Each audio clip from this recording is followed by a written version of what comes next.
Další krasavec z nabídky Rough Rider. Tentokrát se jedná o takový ten koncepčně daný model Canoe. Tak jako je Stockman nebo Trapper, tak tohle je Canoe, ono to je z tvaru.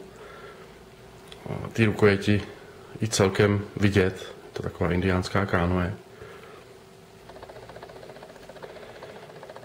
Dvě čepele, jedna speedpoint, jedna mini speedpoint, takový pen knife. Takže taková výbavička na cokoliv. To kapesní nůž. Krásný střenky, trsátkový.